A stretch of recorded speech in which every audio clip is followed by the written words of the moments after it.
உலகெங்கிலும் வாழும் spiritual tax தமிழர்களுக்கு அன்பு வணக்கம். நான் ஜோதிடர் குரு வரதராஜ பெருமாள். நம்ம சேனலில் வரக்கூடிய நிகழ்ச்சிகளில் ஜோதிடம் சார்ந்து அதை கிரக பயிற்சிகள், சனி பயிற்சி, குரு பயிற்சி, அது போக ஆன்மீக தகவல்கள் எல்லாம் பேசிகிட்டு இருக்கோம். ஸோ அந்த வகையில் இந்த நிகழ்ச்சியும் ஒரு தனித்துவமான நிகழ்ச்சி தான்.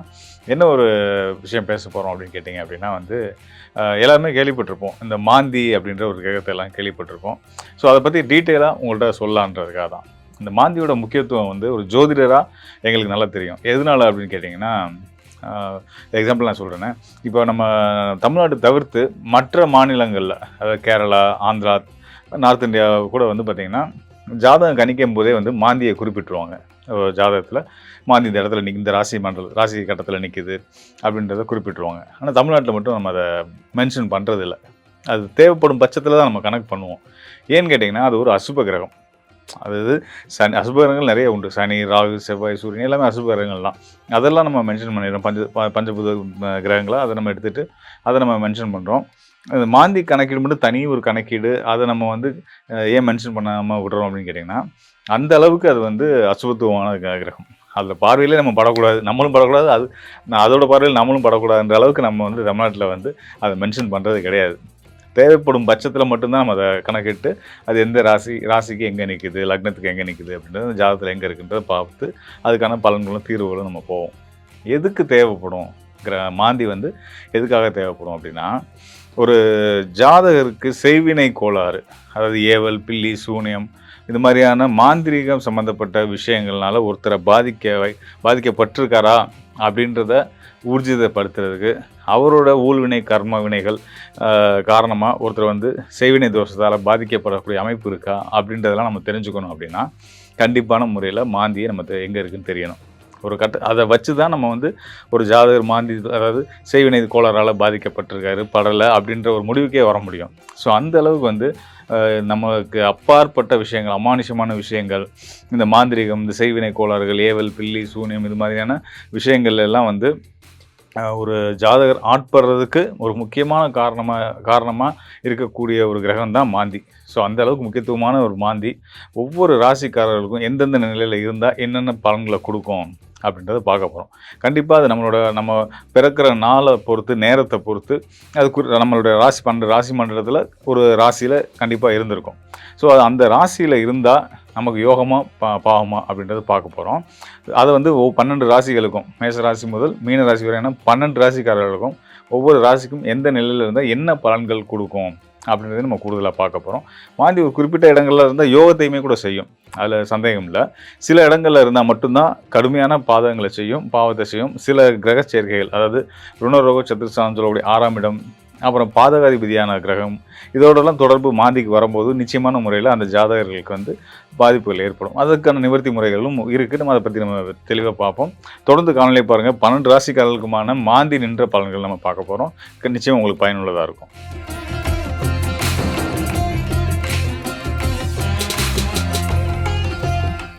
ரிஷபராசி அப்படின்னு எடுத்துக்கிட்டீங்கன்னா பார்த்தீங்கன்னா, அசுர குருவான சுக்கிரனுடைய ஆதிபத்தியம் பெற்ற ஒரு வீடு. அந்த வீட்டில் மாந்தி சம்மந்தப்படும் போது, ரிஷபராசியில் மாந்தி அப்படின்னா என்ன பலன்கள் செய்யும்? ராசி அதிபதி அசுர குருவான சுக்கிரன், அவரையே இந்த மாந்தி பாதிக்குமா அப்படின்னு கேட்டிங்கன்னா, அதுக்கான வாய்ப்புகள் இருக்குதான், இல்லைன்னு சொல்ல முடியாது.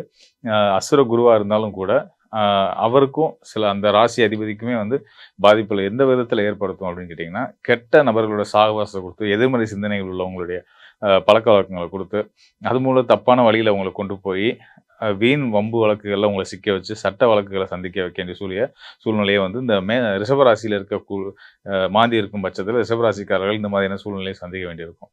அதாவது உங்களுக்கும் இந்த பிரச்சனைக்கும் சம்மந்தம் இல்லாத, நீங்கள் நின்று வேடிக்கை பார்த்த நபராக இருக்கலாம், ஆனால் அந்த பிரச்சனை உங்கள் தலையில் தான் விழும். ஸோ அதனால் ராசியில் மாந்தி இருந்தால் கண்டிப்பான முறையில் பிரச்சனைகள் உண்டு. லக்னத்தில் திரும்பவும் அழுத்தமாக சொல்கிறேன், ரிஷப ராசியில் மாந்தி அமர்ந்திருந்தால் வீண் பிரச்சனைகளுக்கு ஆளாக நேரிடும் அப்படின்றத நான் சொல்லிட்டேன். அடுத்ததாக ரிஷபராசிக்காரர்களுக்கு எந்தெந்த ஸ்தானங்கள் இருந்தால் கடுமையான பிரச்சனைகளை கொடுப்பார் அப்படின்னு பார்த்தீங்க அப்படின்னா, 4ஆம் இடம் சுகஸ்தானம், சிம்ம ராசியில் மாந்தி அமரும் பட்சத்தில், சிம்மம் சூரியனுடைய வீடு, சூரியனுடைய வீடான சிம்மம் சனிக்கு பகை. சனியை போலவே வேலை செய்யக்கூடிய மாந்தியும் அங்கே இருந்தால் கண்டிப்பான முறையில் உங்களுடைய சம்பாத்தியத்தை தடை பண்ணிக்கிட்டே இருக்கும். நீங்கள் ஒரு ரூ. 100 லாபத்துக்கு நீங்கள் வேலை பார்த்தீங்கன்னா ரூ. 50 தான் உங்களுக்கு வரும். அதாவது கிட்டத்தட்ட 50% வந்து அடியாகும் உங்களுடைய லாபம். லாபத்தில் நஷ்டமாகிறதுன்ற தாண்டி உங்களுக்கு வர வேண்டிய ஆதாயங்கள்லேயே வந்து பாதிக்கு பாதி காரணமற்ற விஷயங்களால் உங்கள் கைக்கு வராமல் போகும். கடுமையாக உழைச்சி அதுக்கான சரியான ஊதியத்தை பெற்றுமா, அதுக்கான நல்ல பேராத எலக்ட்ரிஸ் கிடைச்சான்னா அதெல்லாம் இருக்காது. 4ஆம் இடத்துல இருக்கக்கூடிய மாந்தி வந்து உங்களுக்கு என்ன சொல்லப்போனால் அவப்பெயருமே ஏற்படுத்தும். மாந்தி ஒரு சில இடங்கள்ல தான் வந்து கடுமையான தோஷங்களை செய்யும். அதில் 4ஆம் இடமும் ஒரு முக்கியமான ஒரு ஸ்தானம். அது உங்களுக்கு சிம்ம ராசியாகவும் வரதுனால ரிஷபராசிக்காரர்களுக்கு அங்கே இருக்கும்போது கண்டிப்பான முறையில் வயிறு சம்மந்தப்பட்ட உபாதைகள், நச்சு கிருமிகளால் பாதிப்பு, காய்ச்சல், அலர்ஜி இந்த மாதிரியான தொந்தரவுகள் எல்லாம் கொடுக்கறது. அது போக இந்த வருமானத்தில் வந்து தடைகளை கொடுக்கறது, பிரச்சனையை கொடுக்கறது இதெல்லாம் வந்து செய்யும். அதுக்கு அடுத்ததாக முக்கியமாக வந்து ராசிக்கு 6ஆம் அதிபதியான 6ஆம் அதிபதியோடு சேர்றதும் 6ஆம் இடத்துல சேர்றதும் மாந்தி தோஷம், அது ஏவல் தோஷம், பிரேத தோஷம், செய்வினை கோளாறுகளுக்கு காரணமாக அமையுது. ஸோ அந்த நிலையில் உங்கள் ஜாதக அடிப்படையில் உங்கள் ராசிக்கு 6ஆம் இடத்துல மாந்தி இருந்தால் நீங்கள் கூடுதல் கவனத்தோடு தான் இருக்கணும். அப்படிப்பட்ட ஜாதகர்கள் வந்து கண்டிப்பான முறையில் நல்ல ஜோதிடர்கிட்ட ஆய்வு எடுத்துக்கிறணுன்றதை நான் வந்து அட்வைஸ் எடுத்துக்கணுன்றதை நான் வந்து வலியுறுத்த விரும்புகிறேன். அது போக வந்து பார்த்தீங்கன்னா 6ஆம் இடம்ன்றதான் வந்து செய்வினை கோளாறுகளுக்கு முக்கியமான காரணமாக இருக்குது. 6ஆம் இடம் தொடர்பில் மாந்தி வந்துருச்சு அப்படின்னாலே வந்து நீங்கள் ரொம்ப கவனமாக இருக்கணும். அது உங்களுடைய தசாபுத்தியை பொறுத்து எப்போ வேலை செய்யுமோ அப்போ வேலை செய்யும். அதுக்கு அடுத்ததாக ராசிக்கு 8ஆம் இடம் ஆயுள் ஸ்தானம். ஆயுள் பாவத்தில் மாந்தி இருக்கும் பட்சத்தில் தேவையற்ற பழி சொற்கள், செய்யாத செயலுக்கு பழி ஏற்றுக்கக்கூடிய கட்டாயம், அவசொற்கள் இதெல்லாம் அடையக்கூடிய நிலைகளை கொடுக்கும். சிலருக்கு வந்து காரணமற்ற பயத்தை கொடுத்து தன்னையே அழிச்சிக்கிறதுக்கான தற்கொலை எண்ணங்களை கொடுக்கும் 8ஆம் இடத்துல கூடிய மாந்தி. இதுக்கு அடுத்தது வந்து 12ஆம் இடம். ராசிக்கு 12ஆம் இடம் சொல்லக்கூடிய மேச ராசியில் மாந்தி அமர்ந்துருச்சு அப்படின்னா அதை விட மிகப்பெரிய துயரம் ஒன்றும் இல்லை. எண்ணங்களில் வந்து குழப்பத்தை ஏற்படுத்தி சிந்தனைகளை ஒரு தெளிவை கொடுக்காம நம்ம என்ன செய்கிறோம் ஏது செய்கிறோன்ற ஒரு தெளிவே இல்லாமல் லக்னம் சாதகமாக அமைஞ்சு அந்த லக்னத்துக்கு ஸ்தான அடிப்படையில் அந்த மேசத்தில் இருக்கக்கூடிய அதாவது ரிஷபராசிக்கு 12ஆம் இடமாக வரக்கூடிய மேச ராசியில் மாந்தி இருந்துட்டா உங்களுக்கு பிரச்சனை இல்லை. உங்கள் லக்னத்துக்கும் அது பகை அமைப்பில் வந்து உங்கள் ராசிக்கும் 12 மேசத்தில் அமர்ந்துருச்சு அப்படின்னா வந்து தலை பிச்சுக்கிற அளவுக்கு பிரச்சனைகளை கொடுத்துக்கிட்டே தான் இருக்கும். அதுக்கான ஒரு தெளிவாக முடிவெடுக்க முடியாத மனநிலையும் கொடுத்து கண்ணை கட்டி காட்டில் விட்ட மாதிரியான ஒரு நிலையில் ஆக்கி விட்டுரும். ஸோ இதெல்லாம் வந்து மாந்தி வந்து அதீதமான துயரங்களை கொடுக்கக்கூடிய ஸ்தானமாக சொல்லப்படக்கூடியது. அதாவது 4ஆம் இடம், 8ஆம் இடம், 6ஆம் இடம், 12ஆம் இடம் இந்த ஸ்தானங்களில் இருக்கும்போது மிகப்பெரிய சிக்கல்களை ஒருத்தருடைய ஜாதகத்தில் ஏற்படுத்தும். அது போக நல்ல பலன்களை அப்போ எங்கேருந்து தான் கொடுக்கும் அப்படின்னா ராசிக்கு 3ஆம் இடம் மற்றும் 5ஆம் இடம் பூர்வ புண்ணிய ஸ்தானத்தில் இருந்தாலும் கூட தெய்வாம்சம் பொருந்தி நல்ல அருள் கிடைக்கும் அப்படின்னு நம்ம சொல்ல முடியும். தொழில் ஸ்தானம் 10ஆம் இடத்துல இருந்தாலும் சரி, 11ஆம் இடம் லாபஸ்தானத்தில் இருந்தாலும் சரி நல்ல யோக பலன்களை கொடுக்கும். இதை தவிர்த்து மீது எங்கே இருந்தாலும் அந்த மாந்தி கண்டிப்பான முறையில் ரிஷபராசிக்காரர்களுக்கு துயரங்களை கொடுக்க தான் செய்யும்.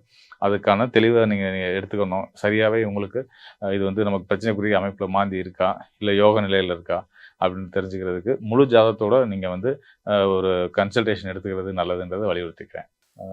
மேலும் ஒரு நீங்கள் முக்கியமான விஷயத்த தெரிஞ்சுக்கணும். இவ்வளோ நம்ம மாந்தியை பற்றி நம்ம பேசிகிட்டு இருந்தோம். மாந்தி வேற குளிகன் வேற அப்படின்னு நிறைய பேர் நினச்சிட்டு இருப்பாங்க. ஆக்சுவலாக ரெண்டுமே ஒன்று தான். மாந்தியும் குளிகனும் ஒன்றே தான். இந்த மாந்தியோட நேரம் அப்படின்றது ஒவ்வொரு நாளும் ஒரு குறிப்பிட்ட நாளிகை வந்து வரும். அந்த நாளிகையை தேர்ந்தெடுத்து அதுலேயும் சில விஷயங்கள் நம்ம வந்து செய்கிறதுனால நல்ல பலன்கள் நம்ம அடைய முடியும். அதாவது சுபகாரியங்கள் அப்படின்னு அசுபகாரியங்களை மட்டும் செய்யக்கூடாது. சுபகாரியங்களையும் ஒரு பர்டிகுலரான விஷயங்கள் மட்டும்தான் செய்யணும் அப்படின்ற சில கணக்குகள்லாம் இருக்குது. என்ன விஷயம் செய்யணும் செய்யக்கூடாது அப்படின்றத பொறுத்து நமக்கான அந்த மாந்தியோட மாந்தியையும் நம்ம வந்து சாதகமாக பயன்படுத்திக்க முடியும். முள்ளால் எடுக்கணும் அப்படின்ற மாதிரி கிரகங்களால் வரக்கூடிய கோளாறுகளை கிரகங்களை வச்சு தான் நம்ம சரி பண்ணிக்க முடியும். இப்போ உதாரணத்துக்கு சொல்லணும் அப்படின்னா சூரியனால் வர பிரச்சனையை குருவால் சரி பண்ணலாம், குருவால் வர பிரச்சனையை சுக்கிரனால் சரி பண்ணலாம், செவ்வாயால் சரி பண்ணலாம். இப்படி பல விஷயங்கள் இருக்குது. செவ்வாயால் வரக்கூடிய பிரச்சனைகளை வந்து பார்த்திங்கன்னா குருவால் சரி பண்ண முடியும். ஸோ இந்த மாதிரி வந்து முள்ளால் எடுக்கிற மாதிரி கிரகங்களோட கொடுக்கக்கூடிய தோஷங்களையும் சங்கடங்களையும் நம்ம வந்து கிரகங்களை வச்சே தான் நம்ம சரி பண்ணிக்கவும் முடியும். அந்த வகையில் ஒவ்வொரு கிரகத்துக்கும் நன்மைகளும் உண்டு, பாதகத்தன்மைகளும் உண்டு. எப்படி நம்ம பயன்படுத்துறோன்றத பொறுத்து தான் நம்மளோட வெற்றி இருக்கு. இது வந்து ஒரு சராசரி மனிதர்களா, ஜோதிடத்துக்கு சம்மந்தம் இல்லாத ஒரு சராசரி மக்களா இத நீங்க உணர்ந்து தெரிஞ்சுக்க முடியாது. ஒரு தேர்ந்த ஜோதிடர்களால உங்களுக்கான இந்த விஷயங்கள உங்களுக்கான சரியான முறை எந்த கிரகம் உங்களுக்கு யோகத்த செய்யும், எந்த கிரகத்தோட நேரத்தில என்ன விஷயத்த நம்ம செய்யலாம், என்ன தசாபுத்தி காலங்கள்ல என்னென்ன விஷயங்கள தவிர்க்கணும், என்னென்ன தசாபுத்தி காலங்கள்ல என்னென்ன விஷயத்த தைரியமா செய்யலாம், அப்படின்ற கைடன்ஸ்லாம் குடுக்க முடியும்.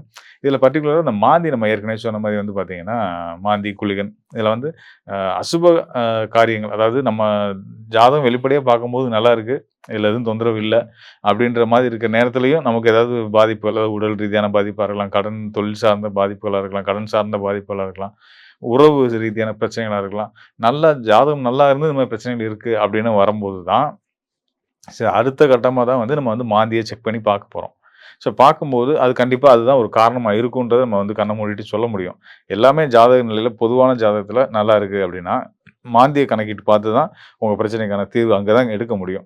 ஸோ அதனால வந்து அ ஒரு நீங்க போயிருப்பீங்க, பார்த்துருப்பீங்க. என்ன பார்த்தாலும் ஜாதகத்தில நல்லா தான் இருக்குன்னு சொல்றாங்க. ஆனா நான் கஷ்டப்படுறது எனக்கு தான் தெரியும். அப்படின்ற வருத்தம் இருக்கிறவங்க, சுய ஜாதகத்தோட இந்த டிஸ்ப்ளேல இருக்க என்னுடைய எண்ணுக்கு தொடர்பு கொள்ளுங்க. உங்களுடைய மாந்தி, உங்க விதி, மதி, கதி இந்த 3 நிலைகள்லயும் உங்களுக்கு மாந்தி என்ன ரோல் பண்ணுது? உங்களுக்கு அது தொந்தரவு தான் பண்ணுதா? இல்ல யோகத்த செய்ற நிலையில இருக்கா? இல்ல எதுவுமே பிரச்சனை இல்லையா? வேற எதுவும் காரணங்கள் இருக்கா? இப்படின்ற விஷயங்கள இன்னும் தெளிவா, துல்லியமா தெரிஞ்சுக்கணும் அப்படின்னா, எனக்கு தொடர்பு கொள்ளுங்க. கண்டிப்பா உங்களுக்கு உதவ நான் தயாரா இருக்கிறேன். நன்றி மக்களே! மீண்டும் ஒரு நல்ல நிகழ்ச்சியில சந்திப்போம்.